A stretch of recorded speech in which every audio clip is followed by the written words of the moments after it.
아주 옛날에 멋진 사양너류 한 마리가 있었습니다. 어느 날부터인가 이 사양너류에게 코끝에 아주 향기로운 그런 냄새가 이 진동을 하게 되는 것입니다. 도대체 이 향기로운 냄새가 어디서 나는 것일까? 궁금했습니다. 그래서 이 향기의 진원지를 찾기로 했습니다. 그래서 향기가 나는 쪽으로 계속 앞으로 가보았습니다. 그런데 그 찾을 수가 없는 것입니다. 산을 넘고 또 들을 건너고 강을 건넜습니다.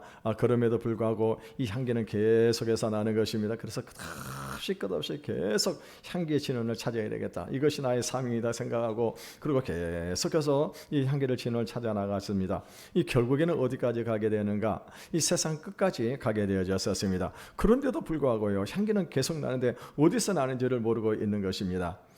이 사슴은 뭡니까? 이 사양너류는 결국에는요, 이제 높은 산 꼭대기로 올라가게 되어졌는데, 그럼에도 불구하고 자기가 지금까지 한평생을 이 냄새를 찾기 위해서 찾아다녔지만은 그 향기의 진원을 찾지를 못했다고 하는 것입니다. 자기가 지금까지 이렇게 생을 살아오면서 이것을 위해서 삶을 살아왔었는데요, 그걸 찾지 못하고 실망이 되기 시작을 했습니다. 그래서 결국에는요, 높은 산 꼭대기에서 뛰어내리고 말았습니다. 이 사양너류가 뛰어내려가지고 그리고 절벽에서 뛰어내려서 이제 뛰어내리게 되니까는 사지가 다 부러지고 배가 터지게 되어졌습니다. 근데 그때 온 이 사양 냄새가 온 골짜기를 가득 메웠다고 하는 것입니다. 그럼에도 불구하고 이 사양너류는요, 이 자기 자신에서 이 사양 냄새가 난다는 것을 모르고 결국은 죽고 말았다고 하는 것입니다. 여러분, 이것은 무엇을 말씀을 하고 있는 것일까요? 우리가 인생을 살아가면서 자신의 정체성을 깨닫지 못하고 살아간다고 한다면은 마치 사양너류와 같은 그런 헛된 인생을 살아갈 수밖에 없다고 하는 것입니다. 여러분, 오늘 우리들이 가장 중요한 것이 무엇일까요?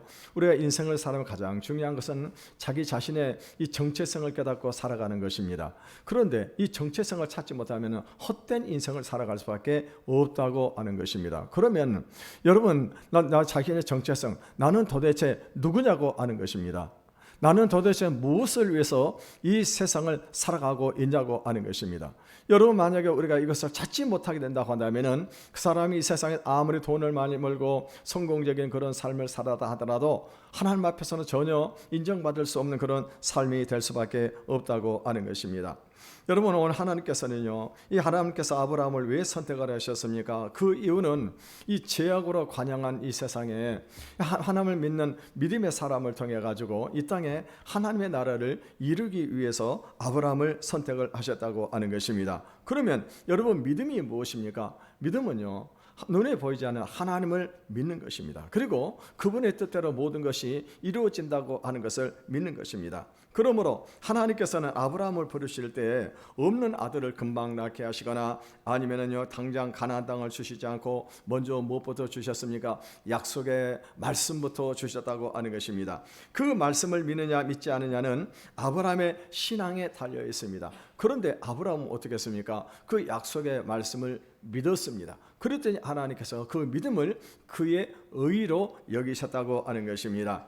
여러분, 오늘 우리들도 마찬가지입니다. 당장 눈에 보이는 것을 우리가 믿는 것이 아니라 하나님의 약속의 말씀을 믿는 것입니다. 그 말씀을 믿을 때 우리가 죄 용서를 받고 그리고 하나님의 자녀가 되고 하나님께서 주시는 축복을 받게 되는 것입니다. 여러분, 우리 가운데 예수님을 본 사람이 있습니까? 아무도 예수님을 본 사람이 없을 것입니다. 여러분이 오늘 우리 가운데 예수님의 음성을 들어본 적이 있는 사람이 있습니까? 아무도 들어본 적이 없다고 하는 것입니다. 그럼에도 불구하고 우리는 무엇을 믿습니까? 성경을 믿는 것입니다. 성경이 바로 하나님의 말씀이라고 하는 것을 우리가 믿는 것입니다. 여러분, 우리가 성경을 믿을 때 우리는 무엇을 믿습니까? 하나님께서 천지 만물을 창조하시고 그리고 우리 인간을 창조하신 것을 믿는 것입니다. 뿐만이 아닙니다. 우리 인간이 죄악 가운데 빠져 있을 때 하나님께서 우리 죄 문제를 해결하시기 위해서 그분의 아들을 이 세상에 보내주고 그분의 아들이 우리의 죄값을 대속했다고 하는 사실을 믿는 것입니다. 뿐만이 아닙니다. 이제 하나님께서 그 아들을 십자가에서 죽으시고 부활하게 하시고 그리고 이제 승천을 하셨는데 승천하신 예수님께서 다시 이 세상에 재림할 것을 믿는 것입니다. 주님께서 재림하실 때 어떤 일이 벌어지게 되는 것입니까? 이 세상의 모든 사람들이 다 그 주님의 심판대 앞에 서게 된다고 하는 것입니다. 뿐만이 아닙니다. 우리는요, 천국과 지옥을 믿는 것입니다. 이것이 하나님을 믿는 것이요 예수님을 믿는 것입니다. 하나님은 믿음의 사람 아브라함을 통해서 이 세상에 하나님의 나라를 향한 계획을 세우신 것처럼 오늘 예수 그리스도를 믿는 저와 여러분을 통해서도 하나님의 놀라운 계획을 가지고 계신 것을 믿으시기를 바라겠습니다. 그 계획이 무엇입니까? 그가 우리가 하나님을 믿을 때 아브라함에게 일어났던 그 역사를 통해 우리들도 동일한 그 역사를 이룬다고 하는 그 역사가 무엇입니까? 바로 이 땅에 하나님의 나라가 이루어지게 되어진다고 하는 것입니다. 이 아브라함이 하나님을 처음 만났을 때 나이가 몇 살이었습니까? 75세였습니다. 그때 하나님께서 아브라함에게 무엇을 말씀하셨습니까? 너는 너의 고향과 친척과 아버지 집을 떠나서 내가 내게 지시할 땅으로 가라. 내가 너로 큰 민족을 이루고 너에게 복을 줘 너를 창대케 하리니 너는 복이 될지라고 이렇게 말씀을 하셨습니다. 이 하나님은 아브라함은요 이 하나님의 약속의 말씀을 듣고 그리고 큰 비전을 품고 고향을 떠났습니다. 그런데 이 하나님의 약속은 쉽게 이루어지지 않았다고 하는 것입니다. 도리어 어떤 일 고난이 그에게 많은 고난이 찾아왔습니다. 그리고 세월이 흘렀습니다. 10년이 흘렀습니다. 그럼에도 불구하고 하나님께서는요 그에게 아들을 주시지를 않았다고 하는 것입니다. 이제 이 세월이 흐르면서 이 사라의 몸이 거의 다 이제 뭡니까 자녀를 낳을 수가 없게 되고 아브라함 몸도 이제는 어떻게 합니까? 거의 이제 자녀를 낳을 수 없는 그런 상황에 이르게 되니까 그 아브라함의 아내 사라가 무엇을 했습니까? 자기 여종 하갈을 아브라함에게 주어가지고 그래서 그 하갈을 통해 가지고 이 자녀를 갖게 되어졌다고 하는 것입니다. 그때가 몇 세였습니까? 아브라함이 86세였었습니다. 그리고 이 13년이라는 세월이 흘렀습니다. 이제 아브라함의 나이가 99세가 되었습니다. 그때 하나님께서요 아브라함에게 나타나셨습니다. 그리고 하나님께서 이제 말씀을 주셨습니다. 우리 1절의 말씀을 같이 읽어보겠습니다. 시작. 아브라함이 99세 때 여호와께서 아브라함에게 나타나서 그에게 이르시되 나는 전능한 하나님이라 너는 내 앞에서 행하여 완전하라. 여러분 지금 아브라함이 몇 세 때 하나님이 나타나셨습니까?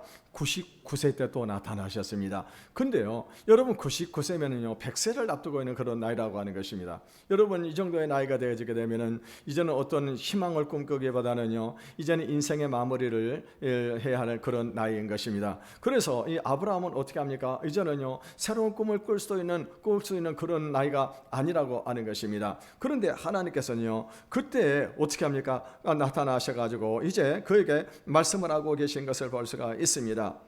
이 하나님께서 아브라함에게 하시는 말씀이 무엇입니까? 나는 전능한 하나님이라 너는 내 앞에서 행하여 완전하라 이렇게 말씀을 하고 계십니다. 여기서 먼저 하나님 자신을 어떻게 소개를 하고 있습니까? 나는 전능하신 하나님이라 라고 말씀을 하고 있습니다. 히브리어는 아니 엘 사다이라고 하는 단어입니다. 여기서 아니라고 하는 말은 나는이라고 하는 그런 말이고요. 이 엘이라고 하는 말은 하나님, 샤다이라고 하는 말은 어떤 의미를 가지고 있습니까? 전능하다라고 하는 그런 의미를 가지고 있습니다. 그러니까 하나님은 어떤 분이신가? 하나님은 불가능이 없으신 전능하신 분이라고 지금 아브라함에게 말씀을 하고 계시는 것을 볼 수가 있습니다. 여러분 우리가 신앙생활을 하면서 무작정 하나님을 믿는 것보다는 하나님이 어떤 분이신지를 우리가 알고 믿는 것이 중요한 것입니다.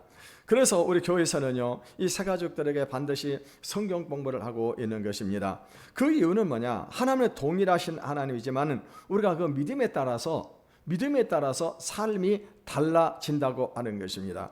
여러분 마태복음 8장에 보게 되면은요 예수님께서 한 마을에 가셨을 때 그때 한 문둥병자가 예수님에게 다가와 가지고 예수님 앞에 무릎을 꿇고 말을 합니다. 주여 원하시면 나를 깨끗게 하실 수 있나이다. 무슨 말입니까? 이 문둥병자는 예수님이 누구인지를 알고 있었다고 하는 것입니다. 이 예수님께서 말씀만 하셔도 자기가 문둥병이 나을 줄로 믿는 그런 믿음을 가지고 있었다고 하는 것입니다. 그래서 이 예수님께서 어떻게 하십니까? 말씀을 하셨으니까 내 믿음대로 될지어다. 내 믿음대로 될지어다. 그럴 때 어떤 일이 벌어집니까? 그 문둥병이 깨끗이 낫는 기적의 역사가 일어났었습니다. 그런데 마태복음 13장에 보게 되면은 예수님께서 갈릴리 자기 고향으로 가셨을 때는요 거기서 많은 능력을 행하지 아니하셨다라고 그렇게 말씀을 하고 있습니다. 왜 예수님께서 많은 능력을 행하지 않았을까요? 그거는 예수님을 믿지 않았기 때문이라고 성경은 그렇게 기록을 하고 있는 것입니다. 그러니까 여러분, 우리의 삶은 어떻게 되느냐? 우리의 삶은 하나님을 믿는 그 믿음대로 되어진다고 하는 것입니다. 여러분, 하나님께서 오늘 아니 엘샤다이라고 말씀을 하고 계시는데, 나는 전능하신 하나님이라고 말씀하신 이유가 무엇입니까? 우리 인간은요, 능력의 한계가 있지만은 하나님은 불가능이 없다는 말씀입니다. 이 아브라함은 육체적으로 이미 희망이 끊긴 그런 나이입니다. 자식을 낳을 수도 없습니다. 그럼에도 불구하고 하나님은 불가능이 없으시다고 하는 말씀입니다. 하나님은 자식을 낳을 수 있게 한다고 하는 거예요. 여러분, 믿음이 있는 사람과 믿음이 없는 사람의 차이가 무엇일까요? 여러분, 믿음이 있는 그런 사람들은 아무리 불가능한 그런 상황에 도달해야 할지라도 여러분 어떻게 합니까? 희망을 포기하지를 않는 것입니다. 예를 들어서 여러분, 현대의학으로 고칠 수 없는 그런 질병에 걸렸다 할지라도 하나님을 믿는 믿음을 가진 사람은 어떻게 합니까? 포기하지 않는 것입니다. 하나님이 낫게 하시면 나을 수 있다고 하는 거예요. 문둥병차처럼 하나님이 나를 낫게 하시면 나는 나올 수 있다고 하는 그 믿음을 가지고 있는 것입니다. 사업의 실패를 했어도 어떻게 합니까? 그것으로 끝이라고 생각하지 않은 것입니다. 사업에 실패할지라도 하나님이 축복하시면 다시 사업이 일어날 것을 믿는 것입니다. 나는 무능해도 하나님께서 나와 함께 하시면 나의 삶 속에 하나님의 능력이 나타나는 것을 믿는 것입니다. 그러므로 예수님은요, 할 수 있거든 무슨 말이냐? 믿는 자에게는 능치 못함이 없더니라고 말씀을 하셨습니다. 그래서 사도 바울은요, 빌립보서 4장 13절에 보게 되면 내게 능력 주시는 자 안에서 내가 모든 것을 을 수 있느니라고 말씀을 했어요. 내게 능력 주는 모든 것을 할 수 있다고 하는 것입니다. 아브라함은 지금 99세의 나이입니다. 그의 몸은 죽은 것이나 마찬가지입니다. 그런데 하나님께서 하신 말씀이 무엇입니까? 아니 엘사다이, 나는 전능하신 하나님이라고 하는 거예요. 불가능이 없다고 하는 것입니다. 오늘 여러분도 이와 같은 믿음을 소화하셔서 여러분 삶 속에서 하나님께서 함께 하시는 능력의 역사가 나타나시기를 주님의 이름으로 축원을 드리겠습니다. 이어서 하나님께서 아브라함에게 하신 말씀이 무엇입니까? 너는 내 앞에 행하여 완전하라, 이렇게 말씀을 하고 계십니다. 여기서 완전하다라고 하는 말은 무엇입니까? 하나님 앞에서 삶 전체를 흠이 없이 깨끗하게 하라고 하는 것입니다. 이 말씀은요, 온 마음으로 헌신하라고 하는, 하나님의 말씀에 온 마음으로 헌신하라고 하는, 마치 노아라든가 에녹과 같은 그런 믿음의 삶을 살아가라고 하는 그런 의미인 것입니다. 하나님께서 아브라함에게 너는 내 앞에서 행하여 완전하라고 말씀하신 그 이유가 무엇일까요? 지금까지 그의 삶이 하나님을 믿는 믿음의 삶이 아니었다고 하는 것입니다. 또 그의 신앙이 전능하신 하나님을 믿는 신앙이 아니라고 하는 그런 뜻입니다. 다시 말하면 하나님은 지금까지 무려 13년 동안 아브라함이 이스마엘을 낳고 열심히 살아오는 것을 하나님은 어떻게 해요? 전혀 인정을 하지 않으신다고 하는 것입니다. 하나님은 아브라함에게 나는 전능하신 하나님이니까 지금부터 내가 엉터리를 했던 그 모든 것을 다 버리고 새로 시작을 하자고 말씀을 하고 계시는 것입니다. 하나님은 아브라함에게 이 세상에 돈을 많이 벌거나 유명해지거나 성공하는 것으로 그것으로 만족해서는 안 되고 하나님 앞에서 전혀 죄가 없고 완전한 그런 사람이 되어야 한다고 지금 말씀을 하고 계시는 것입니다. 여러분, 하나님은요, 여기서 우리 인간의 가장 큰 숙제를 말씀을 하셨습니다. 여러분, 우리 인간의 가장 큰 숙제가 무엇일까요?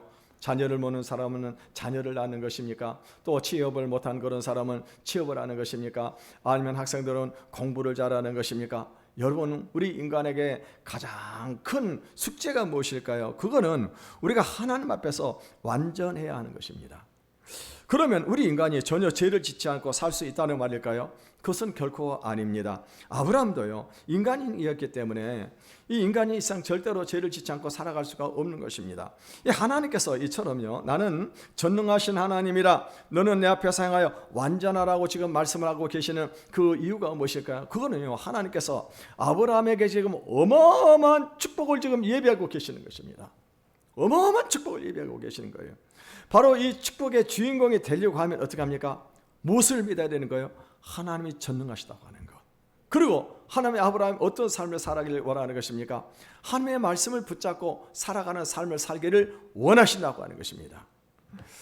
여러분요, 지금 이 하나님의 말씀을 믿고 아브라함이 하나님을 믿을 때 그의 모든 죄를 다 덮어주시고 하나님 그를 의인이 되게 하셨습니다. 그렇다면은 아브라함은 자신의 처지라든가 세상의 형편을 보지 않고 전능하신 하나님만 믿고 살아가야 되는 것입니다. 결국은요, 믿음이라고 하는 것은 뭐냐? 믿음은 이 믿음으로 살아가는 삶, 이것을 말하는 거예요. 그러니까 우리가 하나님의 믿음으로 죄 용서를 받고 새 사람이 되었다고 한다면요, 이 세상을 살아가며 겪는 모든 어려움도 전능하신 믿는 믿음을 가지고 그리고 이겨 나가야 된다고 하는 것입니다. 결국 우리에게 원하신 것은 완전한 삶이 아닙니다. 우리는 아무도 완전하게 살려고 해도 아무리 완전하게 살려도 완전하게 살 수가 없다고 하는 것입니다.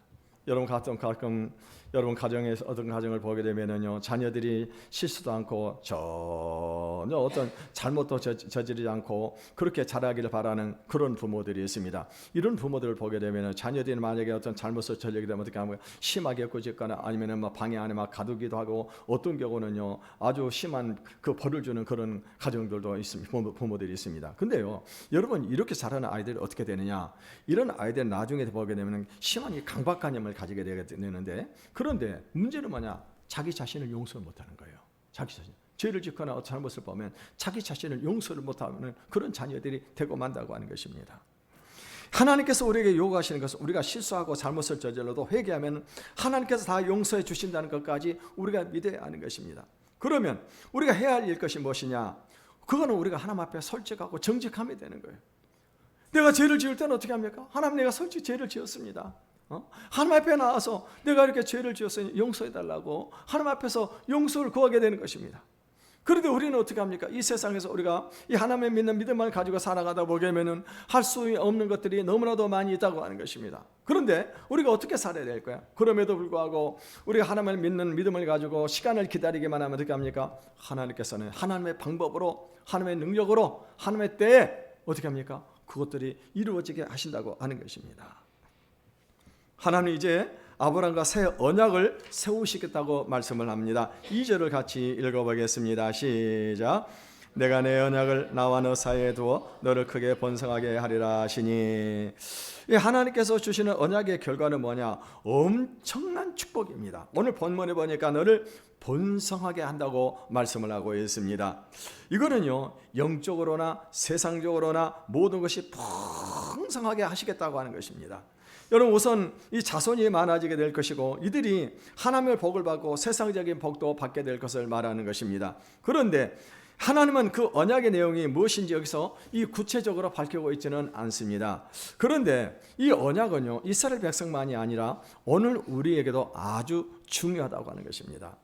하나님께서 원래 인간에게 요구하신 것은 말씀에 대한 완전한 순종입니다. 우리가 하나님의 말씀에 완전히 순종하게 되어질 때 그때 우리는 죽음을 경험하지 아니하고 그 영원한 생명으로 들어가게 되는 것입니다. 그런데 인간들은 이미 자격을 언제 잃었어요? 아담 때 자격을 이미 잃고 말았습니다. 아담이 하나님 앞에 범죄함으로 인해 가지고 그 후손들은요, 아담의 그 죄성을 유전을 받고 태어났기 때문에 우리 안에는 뭐가 있습니까? 죄성이 있다고 하는 거예요. 그래서 여러분, 우리는요 이 자격을 완전히 잃어버렸습니다. 그리고 우리 힘으로는 이 자격을 회복할 수가 없다고 하는 것입니다. 그런데 하나님께서 어떻게 하셨어요? 우리 인간들에게 새로운 축복을 제안을 하셨습니다. 그것은 뭐냐면은 우리 인간들의 모든 죄를 하나님이 다 책임을 지시겠다고 하는 것입니다. 그 대신에 우리들이 해야 될 것은 뭐냐? 우리는 하나님의 말씀에 생명을 거는 거예요. 죽도록 하나님의 말씀을 믿는 것입니다. 우리 하나님의 말씀을 믿을 때 하나님께서 이것을 우리의 의로 인정을 하게 되는 것입니다. 이것이 성경 전체의 대복음입니다. 결국 성경 전체와 기독교의 사상을 한마디로 요약한다고 한다면요, 우리가 하나님을 믿으면 하나님은 어떻게 하십니까? 우리를 의인으로 인정을 해 주시겠다고 하는 것입니다. 여기서 하나님을 믿는다고 하는 것은요, 일단 자기 자신을 믿지 않은 것입니다. 그리고 세상 사람들의 소리도 믿지 않은 것입니다. 그리고 우리 인생 전체를 어떻게 합니까? 하나님 앞에 다 맡겨버리는 거예요. 내가 내 인생을 내 힘으로 살아가려고 하는 것이 아니라 내 인생을 어떻게 해요? 하나님 앞에 다 맡겨버리는 거예요. 하나님 앞에 맡겨버려요. 이것이 바로 하나님을 믿는 것입니다. 이 하나님께서 아브라함에게 약속하신 것은요, 아브라함이 하나님을 믿을 때 하나님께서 아브라함의 자손까지도 모두 자동적으로 다 하나님의 백성이 되는 자격을 다 주시는 것입니다. 그리고 그 축복의 결과는요, 심히 번성하게 하겠다고 하는 것입니다. 그러니까 이 아브라함의 하나님께서 이들의 하늘의 복을 주셔가지고 이 세상의 최고의 복을 받는 그런 자들에게 하실 뿐만 아니라 이 세상의 모든 복도 다 그들에게 주시겠다고 지금 약속을 하고 계시는 것입니다. 여러분, 하나님의 말씀을 들은 아브라함이 어떻게 합니까? 오늘 성경에 보게 되면 그 앞에서 엎드렸다라고 말씀을 하고 있습니다. 이 엎드렸다고 하는 말은 어떤 의미를 가지고 있습니까? 그거는요, 하나님의 말씀을 인정한다는 말입니다. 다시 말하면은 아브라함이 지금까지 13년 동안 이삭을 낳아가지고 그래서 인간적으로 방법으로 자녀를 낳아서 13년 동안 이삭과 더불어 살아왔던 그 모든 삶 어떻게 합니까? 그 삶이 다 잘못된 삶이라고 하는 것을 인정하는 거예요. 그러면서 이제 새로운 출발을 하겠다고 하는 것입니다.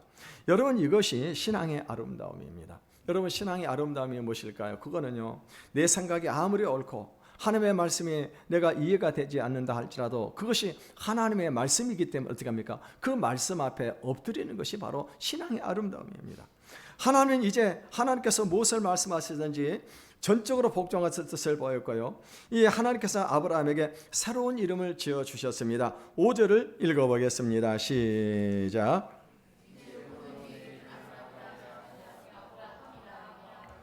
이는 내가 너를 여러 민족의 아버지가 되게 함이니라. 여러분, 우리가 어떤 사람에게 새로운 이름을 지어준다고 하는 것은 어떤 의미를 가지고 있을까요? 그거는 그 사람의 이제 지난 과거의 삶을 새롭게 만들어주겠다고 하는 그런 의미가 있습니다. 여러분, 예를 들어서 어떤 사람이 가게를 하게 될 때 이 가게가 다른 사람이 만약에 그 가게를 인수를 하게 되면은 어떻게 합니까? 인테리어를 새롭게 하고 그리고 가게 간판을 바꾸고 그리고 이름도 바꿔가지고 이렇게 사업을 하는 것을 볼 수가 있습니다. 무슨 말입니까? 이제 완전히 새롭게 모든 것을 시작을 하겠다고 하는 그런 의미가 있는 것입니다. 하나님께서 아브라함에게 새로운 이름을 주신 것은 아브라함이 89세 다시 99세 다시 출발을 하겠다고 하는 그런 뜻입니다. 이 아브라함은 지금까지 이스마엘을 자기 아들로 삼고 만족을 했는데 하나님은 그것을 다 무효로 하고 새로 시작을 하게 하셨습니다. 아브라함의 이름은 원래 아브람입니다. 이 아브라함은 어떤 의미를 가지고 있습니까? 이 아브라함은요, 아브라함은 존귀한 아버지라고 하는 그런 뜻을 가지고 있습니다. 그런데 아브라함은 어떤 뜻을 가지고 있습니까? 많은 열방의 하나님, 열방의 아버지, 많은 민족의 아버지라고 하는 그런 의미를 가지고 있습니다.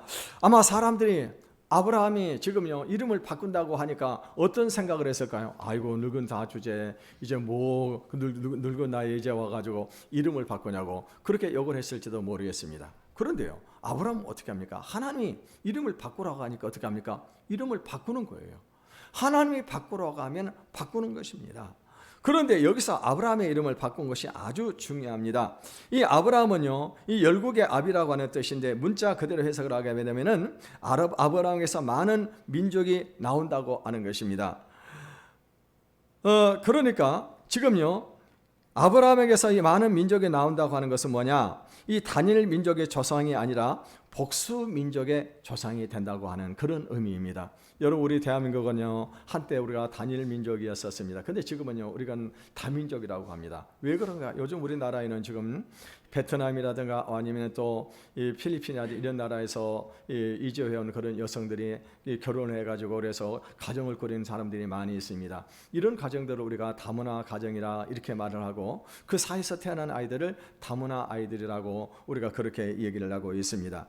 그런데 여기서 말하는 이 다민족은요, 아브라함과 상관이 없는 자들이 아브라함의 가족 안으로 들어오게 되는 것을 말합니다. 어떻게 들어올까요? 그거는요, 접붙임을 통해서 들어오게 된다고 하는 것입니다. 그러니까 이 사도 바울은 여기서 놀라운 비밀을 우리에게 말씀을 했었습니다. 이 참 감람나무가 있었는데 이 감람나무는요, 나무가 좋은데 열매를 맺지를 못하는 것입니다. 그러니까는요, 이 감람나무의 가지를 잘라버리고 그리고 돌감나무 가지를 갖다 거기다 접붙임을 붙였습니다. 그랬더니 어떻게 합니까? 이 돌감나무에서 아주 많은 좋은 열매들이 맺히더라고 하는 것입니다. 이 하나님께서 택하신 백성들을 잘라내시고 그리고 이 이방인들을, 믿지 않은 이방인들을 아브라함의 가족으로 이 접을 붙인 것입니다. 어떻게 접붙임을 당하는 것입니까? 그것은 믿음으로 접붙임을 당하게 되는 것입니다. 이것이 예수 그리스도 안에서 폭발적으로 이루어지게 되었습니다. 그래서 이제는요, 누구든지 예수를 믿기만 하면은 인종이라든가 피부색이라든가 아니면 언어나 신분의 기천에 관계가 없이 다 하나님의 자녀가 될 수 있는 그런 이 엄청난 축복을 주신 것입니다. 그래서 우리도 예수 그리스도를 믿음으로 우리가 아브라함의 가족이 된 것을 믿으시기를 바라겠습니다. 오늘 우리는 말씀을 통해서요, 우리를 부르신 하나님의 뜻을 깨달을 수 있기를 바라겠습니다. 여러분, 우리가 올해 지금 100세가 다 되어간, 지금 미국의 나이는 99세, 우리나라 나이로는 100세가 된 누굽니까? 우리 미국의 대통령 잘 아시잖아요. 포드 대통령이가요. 카터 대통령이에요. 카터 대통령. 헷갈리네. 이 카터 대통령이 재선에 실패를 했습니다. 대선을 실패를 하고 그리고 고향으로 돌아오게 될 때는 무려 $100만 어마어마한 빚을 지고 이 고향으로 돌아오게 되었었습니다. 재선에 실패하고 돌아올 때 그에게는요, 너무나도 이렇게 소외감과 이 고독감이 가득 차 있었습니다. 그동안에 인권과 세계 평화를 위해서 이렇게 많은 노력을 기울였습니다만은 그럼에도 불구하고요, 이 냉전의 두꺼운 벽을 뚫지를 못했다고 하는 것입니다. 그런데요, 그런 그렇게 고독감과 소외감이 찾아왔지만은 거기에 굴복을 하지 않았었습니다. 그리고 어떻게 했습니까? 그는 끝까지 자기 정치 이념을 고수를 했습니다. 그 결과가 어떻게 됐습니까? 카터는요, 재선에 성공한 것보다 더 세계인들에게 존경을 받는 그런 대통령이 되었다고 하는 것입니다. 그래서 이 카터 대통령은 분쟁이 있는 나라들마다 찾아가가지고 그래서 평화의 대사로 또 그리고 어떻게 합니까? 이 평화의 사신으로 이렇게 훌륭하게 역할을 감당할 수가 있었다고 하는 것입니다. 이 카터 대통령이 북한이라든가 베네수엘라라든가 이 중동 지역 같은 곳에 가가지고 얼마나 이 분쟁 지역에 찾아가가지고 이 역할을 감당해가지고 평화를 가져왔냐고 하는 것입니다. 여러분, 이렇게 이 카터 대통령이 이런 삶을 살 수 있었던 것은 뭐냐? 자기의 정체성, 자기의 정체성을 끝까지 잃지를 않았다고 하는 것입니다. 여러분, 오늘 우리 하나님의 자녀로서 우리의 신앙의 정체성을 절대로 잃지 말기를 바라겠습니다. 여러분, 상황이 어렵고 절망적이다 하더라도요, 이 신앙의 정체성만큼은 흔들리지 말아야 된다고 하는 것입니다. 그러면 언젠가는요, 반드시 신앙의 꽃이 피고 믿음의 열매를 맺는 날이 돌아올 수 있는 것입니다. 여러분, 아브라함은 처음에는요, 하나님께서 그를 부르시는 목적을 깨달아 했었습니다. 그런데 한때 아브라함은요, 하나님의 말씀을 오해했습니다. 그래서 인간적인 방법으로 아들을 낳았습니다. 그런데 하나님께서 어떻게 하셨어요? 이것은 인정하지를 않은 거예요. 그때 아브라함은 어떻게 합니까? 그대로 하나님의 말씀을 인정하고 순종을 하게 되어집니다. 하나님의 무엇을 말씀하? 나는 전능하신 하나님이라 너는 내 앞에서 행하여 완전하라고 말씀을 하셨어요. 왜요? 아브라함께 하나님께서 놀라운 축복을 계획을 하고 계셨기 때문입니다. 오늘 여기는 저와 여러분에게도 하나님께서 놀라운 계획과 축복을 예비하고 계신 것을 믿으시기를 바라겠습니다. 우리가 이와 같은 축복을 우리가 받는 비결, 그것이 무엇일까요? 그것은 우리가 하나님을 믿는 것입니다. 어떤 하나님을? 전능하신 하나님을 믿는 것입니다. 그리고 이제는 우리가 온전히 하나님의 말씀을 붙잡고 살아가는 것입니다. 그럴 때 어떤 일이 벌어지게 됩니까? 하나님께서 우리 각자의 삶을 통해 계획하신 그 뜻을 이루는 삶을 살아가게 될 것입니다. 이와 같은 믿음으로 날마다 승리하는 저와 여러분의 삶이 되시기를 주님의 이름으로 축원을 드리겠습니다. 이 시간 우리 찬양 한 곡 부르고